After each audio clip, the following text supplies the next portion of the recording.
கை நல்லா தான் இருக்கு. ஊர்ல உலகத்துல எல்லாருக்கும் நல்ல காலம் பிறந்துருச்சுன்னு நினைக்கிறேன். அதான் ஜோசிய கடையை விரிச்சு இவ்வளவு நேரம் ஆகியும் ஒரு பய கூட ஜோசியம் பார்க்க வரல. கடவுளே, நான் சொல்றது காதுல விழுவுதா? முருகா கேக்குதுடா பாவி. என்னது கடவுள் பொம்பளை குரல்ல பேசுறாரு, அதுவும் திட்டுறாரு. பேசுனது முருகன் இல்லடா, பின்ன வள்ளியா? நான் யாருன்னு தெரியல. உன்னால மோசம் போய் அரளிவதிய தின்னு செத்து போன பழையனூர் நீலிடா. ஓ, பழையனூர் நீலியா? நீலவேணி 6 மாசத்துக்கு முன்னால தற்கொலை பண்ணிக்கிட்டு எங்கேயோ ஆவியா அலையறதாக சொன்னாங்களே, நீ இங்கதான் இருக்கியா? ஆமாண்டா, உன்னை பழி வாங்கத்தான் உன் தலைக்கு மேல இந்த கிளையில உட்கார்ந்துகிட்டு இருக்கேன். பெரிய செட்டியாரு பொண்ண பூ மாதிரி வச்சு காப்பாத்துவான்னு எங்க அப்பா கிட்ட சொல்லி என்ன அந்த இடத்துல கட்டி கொடுத்த. முதலிரவு அன்னைக்கு பால் சம்போட உள்ள போய் பாக்குறேன், படுத்த செட்டியாரு எழுந்திருக்கவே இல்ல. நீலவேணி அப்புறம் மூச்சு முட்டை குடிச்சிட்டு முதலிரவுலயே மண்டைய போட்டுட்டான். நான் கால வச்ச வேலையில தான் செட்டியார் மண்டைய போட்டுட்டான்னு சொல்லி அந்த வீட்டுக்காரங்க எல்லாம் என் மேல பழிய போட்டாங்க. அந்த பழிய தாங்க முடியாம நான் அரளிவதிய தின்னு செத்துட்டேன். உனக்கு பொண்ணு பார்க்க வரும்போது செட்டியார் முந்த பூசணிக்க மாதிரி இருந்தாரு. இப்ப திடீர்னு பொசுக்குன்னு போயிடுவார், நான் எதிர்பார்க்கவே இல்ல. நடந்தத பத்தி ஏன்டா பேசுற? வர்ற அமாவாசைக்குள்ள என்ன யாருக்காவது கல்யாணம் பண்ணி வைக்கல, உன் கழுத்தை கடிச்சு ரத்தத்தை குடிச்சு உன் குடும்பத்தை ஆட்டி வந்தேன். நீலவேணி, மனுஷனுக்கு பொருத்தம் பார்த்து கல்யாணம் பண்ணி வைக்கிறதுக்குள்ளவே மண்டை காஞ்சி போகுது. ஒரு பேய்க்கு நான் எப்படி கல்யாணத்தை பண்ணி வைப்பேன்? ஆய் ஜோசியா, அம்மா நீ என்ன பண்ணுவியோ ஏது பண்ணுவியோ எனக்கு தெரியாது. இல்ல நீ என்ன கல்யாணம் பண்ணிக்கோ. ஐயோ, எனக்கு ஏற்கனவே 2 பொண்டாட்டி, அதுங்களே பிசாசிங்க. இன்னும் ஒரு பேயை நான் கல்யாணம் பண்ணிக்கிட்டேன்னா என் குடும்பமே 3 கிழிஞ்சு போயிடும். இந்த பார், பொறுமையா இரு, உனக்கு ஒரு நல்ல பையனா பார்த்து கோத்து விட்டேன். ஐயோ, யாரும் வரான். ஏந்தி, மேல போ, மேல போ, மேல போ. ஜோசியர் இருக்காரு. எனக்கு அவசரமா ஒரு பொண்ணு வேணும். வீட்டு வேலைக்கா? இல்லப்பா, நான் கல்யாணம் பண்ணிக்கிறதுக்கு ஒரு பொண்ணு வேணும். அப்படி என்ன அவசரம்? எனக்கு ஒரு அத்தை இருக்கா, அவ சாக கிடக்குறா. ஐயோ, எனக்கு தங்கு வைத்தல. ஐயோ, சொத்து பூரா அத்தை பேர்ல இருக்கு. நான் கல்யாணம் பண்ணிக்கிட்டா தான் சொத்தே எழுதிப்பேன்னு சொல்றா. எனக்கு அவசரமா எப்படியாவது பொண்ணு வேணும். செகண்ட் ஹேண்டா இருந்தாலும் பரவாயில்ல. இதெல்லாம் சைக்கிளா செகண்ட் ஹேண்ட்ல வாங்குறதுக்கு? சரி, தேர்ட் ஹேண்டா பாரு. போற போக்க பார்த்தா 4th ஹேண்ட் 5th ஹேண்ட் போயிட்டே இருப்ப போருக்கு. எனக்கு எப்படியாவது ஒரு பொண்ணு வேணும். சேலை கட்டி இருந்தா பரவாயில்ல. யோ ஜோசியா, ஆள் அழகாவும் இருக்கிறான், இழுச்சு வேணாவும் தெரியறான். விடாத அமைக்கிறேன். பல்லுதான் கொஞ்சம் எடுப்பா இருக்கு, பரவாயில்ல. அத ராவில்லாம். சரி. யோ, நான் இங்க கேக்குறேன், நீ மேல பாக்குறிய. ஜோசியரே, ஒண்ணு இல்ல, குருநாதர்கிட்ட ஆசீர்வாதம் வாங்கினேன். உன் குருநாதர் எப்பவுமே மரத்து மேலதான் உட்கார்ந்துருப்பாரு. அவர் என்ன குரங்க? பொண்ணு இல்லையா ஆச்சு?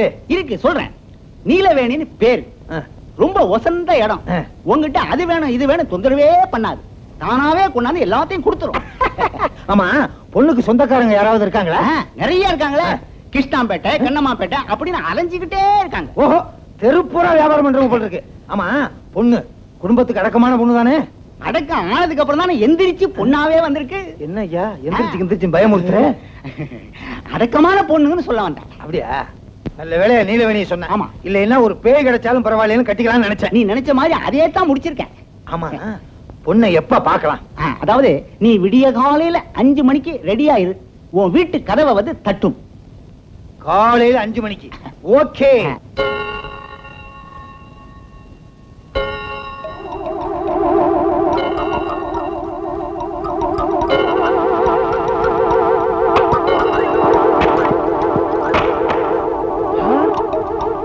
சத்தம் கேக்குது.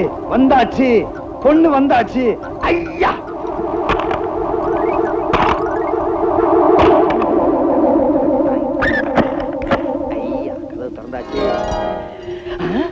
வளையல் வந்து விட்டாயா?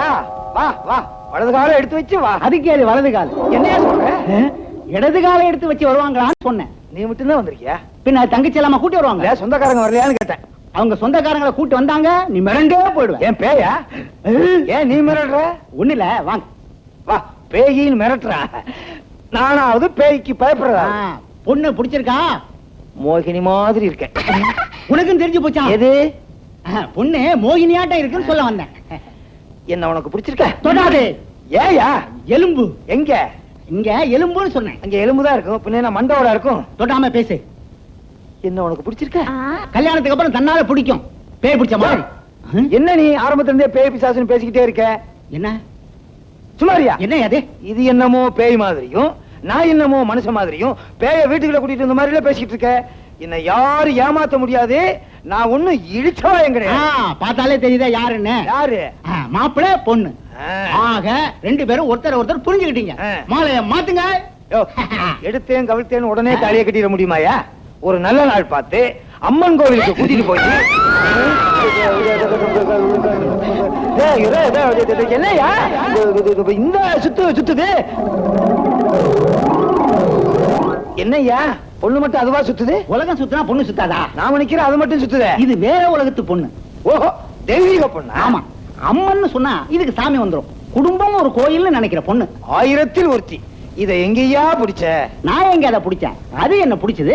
நான் அதை பிடிச்சு உங்ககிட்ட கொடுத்தேன். அண்ணே காபி. ஜோசியரே, இவ்வளவு சீக்கிரம் எனக்கு ஒரு அண்ணியை பிடிச்சு கொடுப்பீங்கன்னு எதிர்பார்க்கவே இல்ல. ரொம்ப ஆச்சரியப்பட்டேன். இது என்ன பெரிய ஆச்சரியம்? இன்னும் எவ்வளவோ ஆச்சரியம் எல்லாம் நடக்க போகுது. இந்தாங்க காபி. காப்பி கிடக்கட்டும்யா, முதல்ல மாலை எடுங்கய்யா.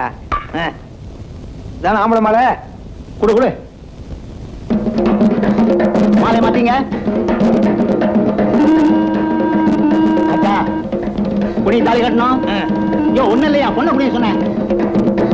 என்ன நடக்க போதோ? என்ன நடக்கும்? தாலி கட்டினதுக்கு அப்புறம் முதல்ல கொண்டா.